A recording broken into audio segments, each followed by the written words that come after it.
Let's talk condiments here for a minute. First of all, there's a million of them out there in the supermarket. Second of all, condiments are amazing. It doesn't matter what you're using them on. It always seems like a condiment or a sauce will make the flavor taste better. So the key is finding out what are the healthiest condiments for you to choose. Now, I will say this. A lot of times, the condiment is not the problem. So if you're choosing hot dogs or hamburgers or French fries, the problem is not the little bit of ketchup that you put on top. The problem is the actual meal itself. All right, let's go through our condiments here. Heinz ketchup, tastes delicious, lots of sugar. You ever seen those little memes where they've got a ketchup bottle and it's filled up so much with sugar? 1 tablespoon of ketchup has 4 grams of added sugar, and that can add up pretty quickly. Some substitutes for ketchup. This is a fresh salsa or pico de gallo. Spice, a little bit of salt, not a lot of sugar, good tang. Salsa is one of my favorites, especially a homemade salsa or a pico de gallo. My favorite substitute for ketchup is Sriracha sauce. Can you spell it? S-R-I-R-A-C-H-A. It's taken me a long time to figure that out. 1 teaspoon only has 75 milligrams of sodium, which is not very much, and 1 teaspoon of Sriracha is likely all that you need to get the flavor that you want. While we're on the hot side, let's talk about Texas Pete's hot sauce or any other lower sodium hot sauce. Just like the Sriracha packs a ton of flavor in just a little bit of sauce. Spice and spicy sauces are a great way to bring up the flavor of the food without adding a lot of added salt. That is a great trick. Now, if you have time, you can make your own condiments at home. I'm going to show you 2 toppings that are quick, fresh, easy, and delicious that you can use in place of these or in addition to kind of add flavor to the condiments that you can buy at the store. First, we're going to make something called Schug sauce. This is from the cookbook of Mike Solomonov, and it is called Zahav, one of my favorite all-time cookbooks. If you don't have it, buy it now. Basically, we are going to put everything in our food processor, and we are going to pulse. The serrano chili peppers. These things are hot, hot, hot.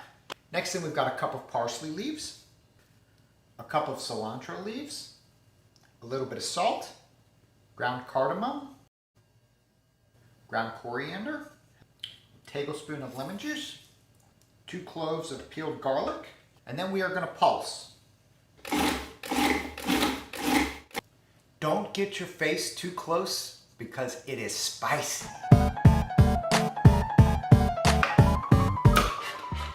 Stir in your oil.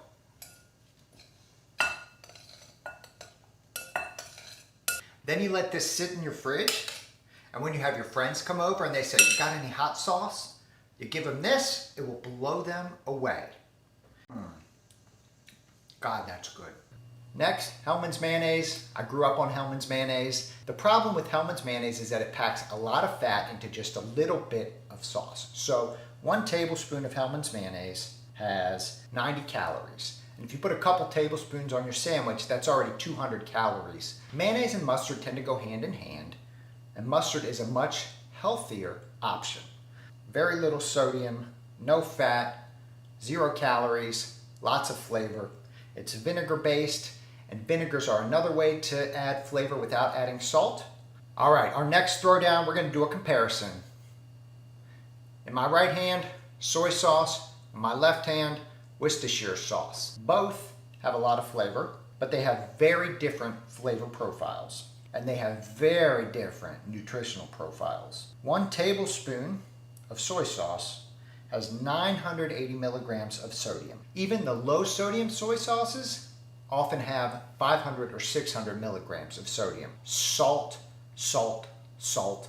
On the other hand, Worcestershire, 1 teaspoon has about 65 milligrams of sodium. If you've never tried Worcestershire sauce, go out and buy yourself a bottle. Give it a try. Tell me what you think. Our last condiment comparison, barbecue sauces. The difference between 2 barbecue sauces can be the difference between healthy and unhealthy. Of course, it also can be the difference between taste good and not taste good, and taste is just as important as health a lot of the times. So on the left, we've got Kraft slow simmered barbecue sauce.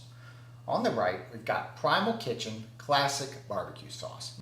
Kraft, 60 calories. Primal Kitchen, 15 calories. Kraft, 350 milligrams of sodium. Primal Kitchen, 160 milligrams of sodium. Kraft, 12 grams of added sugars. Primal Kitchen, 2 grams of added sugars. Night and day.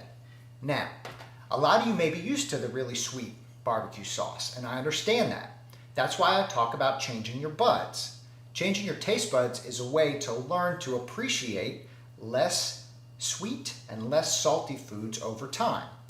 And if you're used to this one and switching to this one, you may take some time because at first this may taste bland. But if you give it time, give your taste buds a chance to adjust, you'll eventually appreciate this sauce as much as you do the other one. Next, we're going to put together a much cooler condiment, a yogurt dip with mint and herbs. This is from the book Salt, Fat, Acid, Heat, another of my favorite cookbooks. This dish is absolutely simple to make. We've got 1.5 cups of yogurt, unsweetened or Greek yogurt. We're going to add parsley, cilantro, a little bit of mint, a clove of garlic that's mashed. I'm going to use this fancy new garlic masher that works pretty well, looks like. All right. Just scrape up our garlic into our yogurt. A little bit of extra virgin olive oil. Give it a stir. This is an herbalicious sauce. Low sodium, tons of flavor. Use it for chicken, fish, vegetables. This sauce will get even better as it sits in the refrigerator for a day. Amazing. Go out and buy the book Salt, Fat, Acid, Heat. Go out and buy the book Zahav. Learn to cook. And if you learn to cook, it'll be much easier to incorporate healthy and delicious foods into your lifestyle. Thanks so much for watching today. I'm Dr. Blake Schusterman. I'm a board-certified kidney doctor, and I'm also the cooking doc. Check out my website, cookingdoc.com, for more recipes and health tips. Check out my book, The Cooking Doc's Kidney Healthy Cooking, a modern 10-step guide to preventing and managing kidney disease. I will see you next time.